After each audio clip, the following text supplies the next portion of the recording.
Je vous propose maintenant d'aller explorer les mystères de ce château de Pierrefonds, ce chef-d'œuvre du XIVe siècle qui, sans l'intervention de Napoléon, serait probablement tombé dans les oubliettes de l'histoire.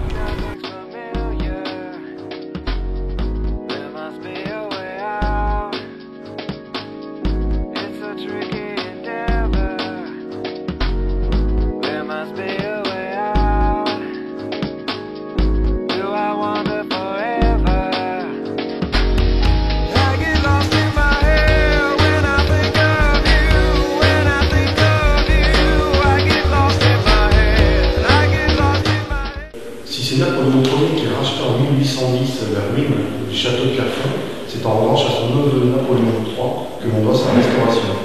Napoléon III qui avait confié la restauration de cette ruine romantique à Viollet-le-Duc, qui est là derrière moi. Nous voilà maintenant dans le cabinet de travail de Napoléon III.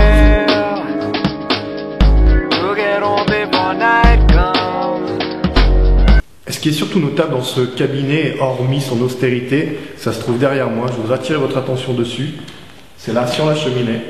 Il se trouve en effet ici deux détails qui pourraient paraître anodins, qui pourraient passer inaperçus, mais ne nous y trompons pas, la pièce est remplie de symboles. On a d'abord ces sculptures d'abeilles. Alors les historiens considèrent que c'est un rappel du symbole de l'oncle de Napoléon III, qui n'était autre que Napoléon Ier, c'est le symbole du labeur et du travail. Et on trouve aussi au-dessus, inscrit 8 fois, la devise de Napoléon III, qui veut, peut.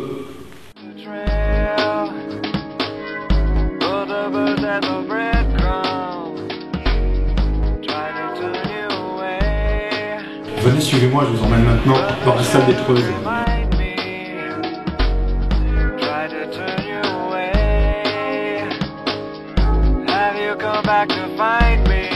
Avec ses 52 mètres de longueur, ses 12,50 mètres de hauteur et 9,5 mètres de large, la salle d'épreuve est sans aucun doute la pièce la plus impressionnante du château de Pierrefonds. Alors ce sont des dimensions qui incarnent parfaitement la volonté de faste du Second Empire, et l'on comprend ainsi mieux pourquoi on est happé par ces volumes quand on entre dans cette salle où l'on rendait auparavant la justice. Elle est progressivement devenue une salle de fête, une salle de réception où l'empereur aimait recevoir. Si cette salle avait d'abord vocation d'appareil d'accueillir les réceptions et les fêtes données par l'empereur, il n'en faut pas oublier sa portée historique, parce qu'ici, partout autour de nous, les symboles de l'histoire nous entourent. Au premier rang de ceux-ci, on peut distinguer ce mur d'entrée et l'ensemble de la statuaire qui le orne. Et le plus abouti de ces clins d'œil historiques voulus par Napoléon III reste sans conteste cette statue-là. Vous l'avez peut-être reconnue si je vous dis l'empereur à la barbe fleurie. Ouais, effectivement, c'est lui, c'est Charlemagne. Et en portant le regard un peu plus haut, on peut voir au-dessus de la statue de Charlemagne deux anges qui transportent un bouclier sur lequel est inscrit l'emblème d'un aigle impérial. On a donc là tous les clés pour comprendre le symbole historique et la portée historique de cet assemblage. En effet, l'aigle impérial était l'emblème de Charlemagne, un emblème que Napoléon III a ensuite fait sien. Pourquoi cette salle d'épreuve porte-t-elle ce nom?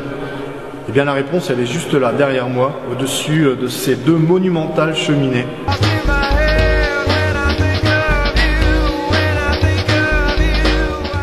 On y voit en effet l'impératrice Eugénie entourée de ses dames de cour. Et toutes ces charmantes damoiselles sont représentées en preuse.